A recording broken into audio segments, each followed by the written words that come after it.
For centuries and even today, the scholars of Mohammedan Islam assert that both the Hebrew Bible and the New Testament are not the originals revealed to Moses and Jesus, but are the product of alterations and perversions by their later followers. On what basis can they prove their allegations? It was Ibn Khazim in 1064 who was the first Mohammedan to charge that the Bible has been corrupted and falsified by the followers of Moses and Jesus. This charge was made in a last-ditch and desperate effort to defend Islam against Christianity, because he came upon the many serious and unexplainable contradictions and differences between the Quran and the Bible. Believing by faith that the Quran is true and incorruptible, Ibn Khazim had absolutely no choice but to come to the conclusion that then it must be the current Bible that is false and untrue, especially since Muhammad instructed his followers to respect the Bible in the first place. Therefore, the present text must have been falsified by the Christians and the Jews after the time of Muhammad. His conclusions and arguments are not based on any original historical facts, but entirely upon his unshakable faith in the truthfulness and divine origin of the Quran. Many other exegetes did not accept or agree with his conclusions, among whom are many of the luminaries of Islam, such as Ali al-Tabari, al-Bukhari, al-Mas'udi, Abu Ali Hussein bin Sina, al-Ghazali, and Ibn Khaldun. In reality, it is not up to the people of the book to prove their book is uncorrupted, but up to the Mohammedans to do so based on any original book that would show these corruptions. The interpreters of the Quran repeatedly denigrate and accuse both the Jews and Christians of having tampered with and corrupted their holy book to suit their, with as yet unexplained and unidentified, nefarious purposes. These evil, mendacious, and unsubstantiated accusations are in fact introduced to cover up the incredibly huge number of unexplainable and irreconcilable differences in both the Quran and its interpretations with the same events as described in their original versions in the Bible and Scriptures.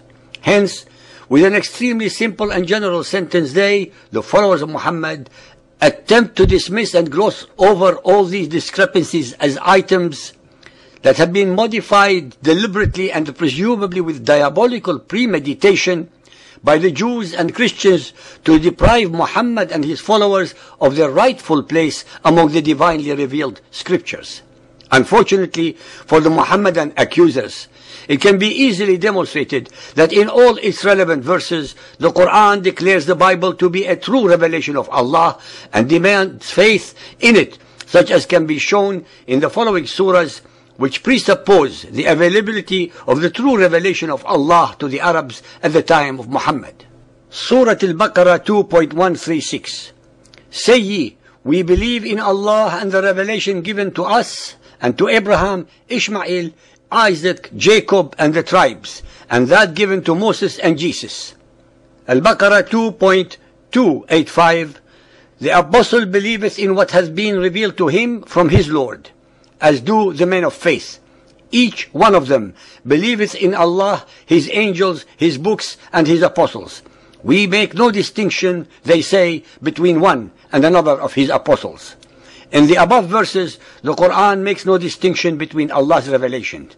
That is, they are all true and uncorrupted. Surah Ali Imran 3.3. It is He who sent down to thee step by step in truth the book, confirming what went before it. And He sent down law of Moses and the gospel of Jesus before this as a guide to mankind, and He sent down the criterion of judgment between right and wrong. Nowhere does the Quran even imply that the people of the book had corrupted the texts of their scriptures, but only that some of them misrepresented the meaning of some texts. 3.93. All food was lawful to the children of Israel except what Israel made unlawful for itself before the law of Moses was revealed. In the particular case above, the Quran implies that the children of Israel corrupted some of Allah's commands before the revelations to Moses and not after. Surah An-Nisa 4.47. O ye people of the book, Believe in what we have now revealed, confirming what was already with you. If, as Al-Khazim and other followers of Muhammad insist that the people of the book have corrupted the books, they could have done this only after Muhammad's Quran and not before, since this verse clearly shows that the Quran is confirming these same previous revelations and would not have done so if they had already been corrupted. Surah Al-Ma'idah 5.44. It was we who revealed the law to Moses. Therein was guidance and light. By its standard have been judged the Jews, by the Prophet who bowed as in Islam to Allah's will, by the rabbis and the doctors of law, for to them was entrusted the protection of Allah's book, and they were witnesses thereto. In the verse above, the Quran asserts that the Jews were entrusted with protecting and preserving Allah's book, the Torah. And there is no indication given here that they failed that trust, especially since it was because they had done so that Muhammad was able to bring about the Quran as a scripture to his own pagan people. Since the followers of Muhammad are certain that the people of the book had deliberately corrupted their books, then the onus is on them to show the original uncorrupted ones, upon which they base their puerile and unsubstantiated allegations. Al-An'am 6.91. Say, who then sent down the book which Moses brought, a light and a guidance to mankind? Al-An'am 6.92. And this is a book which we have revealed, bringing blessings and confirming the revelations which came before it.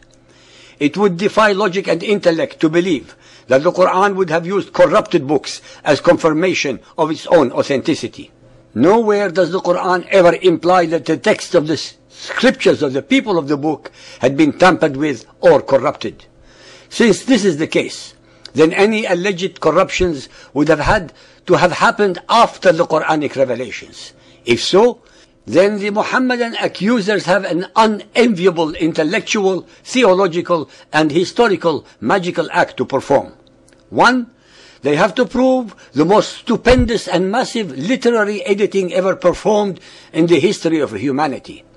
That the Jews and Christians were able to alter the text of every single book of theirs all over the world, in every country, in all the languages that the Bible was written in, with the consent, agreement, and collusion of all the Jewish rabbis as with all the Christian priests, without leaving a single copy of any original Bible. 2.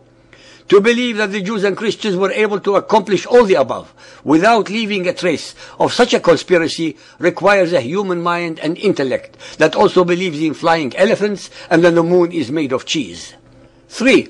The listener should be aware that every commentary in every Quran attempting to explain the Quranic verses is based upon the very same allegedly corrupted Bibles. 4. The onus is upon the followers of Muhammad to prove their case by showing mankind a single, original, uncorrupted Bible upon which they can rest their fallacious, insane, contemptible, and ignoramus allegations. 4. It is the simple case of put up or shut up.